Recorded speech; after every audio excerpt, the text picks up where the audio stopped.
À 8h10, c'est à la une. Et ce matin, bien sûr, on va revenir sur le double meurtre dans les Cévennes après 3 jours de traque. Le tueur présumé reste introuvable. On en parle avec notre invité Christian Proutot, fondateur et premier commandant du GIGN. Oui, Valentin Marconne, soupçonné d'avoir abattu mardi 11 mai son patron et un collègue dans la scierie du village des Plantiers, est toujours en fuite. Le GIGN est sur place dans une zone où une quinzaine de coups de feu ont été entendus. Le tueur présumé est sur un terrain qu'il connaît très bien. Ça fait 3 jours que les gendarmes d'élite du GIGN le cherchent en vain. Est-ce que selon vous, l'usure pourrait le pousser à se rendre, Christian Proutot? Oui, bien évidemment. On peut penser que la décompression puisse se faire, comme ça s'est passé à Saint-Just avec le tueur de Saint-Just qui avait tué 3 gendarmes.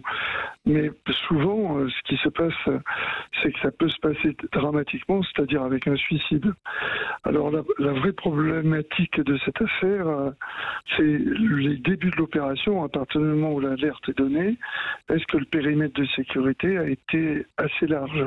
Est-ce qu'on n'a pas pris le risque d'aller, pour aller vite, de faire moins large? Ça laisse un peu perplexe de ne pas l'avoir trouvé, tout en pouvant imaginer, comme je l'évoquais tout à l'heure, que peut-être il aurait pu et donner fin à ces jours, quoi. Alors justement, est-ce que vous avez déjà, vous, été confronté à ce type de traque? Et qu'est-ce qui fait la singularité de la traque de Valentin Marconne?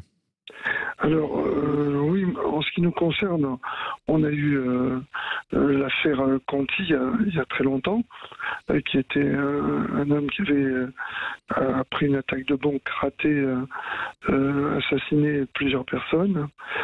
Et il se trouve que c'était pas du tout le même profil. Et il a jamais été officiellement, pas officiellement, il n'a jamais été retrouvé. Et pourtant, les zones étaient des zones très grandes, mais qui pouvaient être, un peu comme ça semble être le cas là, facilement circonscrites. Mais comme il connaissait bien le terrain, c'était une région qu'il connaissait parfaitement, ce qui est le cas du tueur actuel, présumé, ça pose ce problème qu'il a l'habitude de venir, il est persuadé que tout le monde lui en veut, c'est le comportement des paranoïaques très particulier, et contrairement à ce qu'on peut imaginer, même si on peut trouver bien que le père ait pu parler, à la fois parce qu'on peut douter qu'il ait pu l'entendre, mais bon, ça c'est un autre problème, au moins ça faisait plaisir à la famille. On sait très bien que les proches sont des facteurs aggravants, paradoxalement, dans la paranoïa. Oui, oui, tout à fait. Mais alors justement, l'individu, c'est un solitaire, il voulait être tireur d'élite, il a été refusé pour un problème de vue, il s'entraînait régulièrement au tir. Est-ce que comprendre sa psychologie, ça peut aider les gendarmes à le chercher? Comprendre sa psychologie, c'est surtout au moment où ils vont le croiser, voir dans quel état psychologique il sera. S'il cherche l'affrontement, on voit tout de suite ce que ça peut donner. Surtout que, comme on dit souvent au niveau tactique, il a l'avantage du terrain, il connaît. S'il a préparé un petit peu cette fuite, parce que c'est une fuite face à la société, fuite face à l'incompréhension qu'il semble avoir subie dans son esprit, comme c'est un procédurier, avec l'échec des différentes plaintes qu'il a pu porter.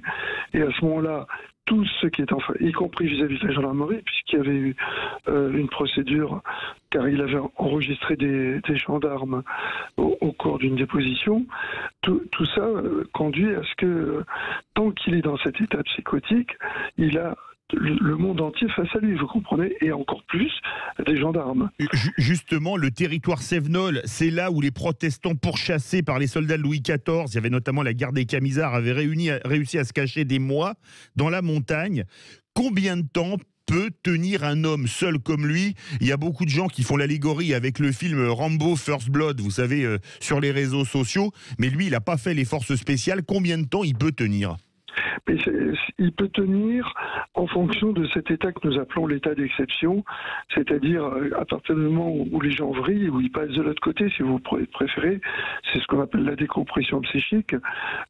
Ces gens-là tant qu'ils sont dans cette phase d'excitation, ils peuvent tenir des heures, résister, ne pas beaucoup manger ou pratiquement pas, peu boire.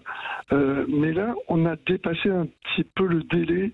À mon avis, on est au-delà de 3 jours. Le délai, il devrait y avoir eu normalement des compressions ou malheureusement peut-être il a mis fin à ses jours. Voilà.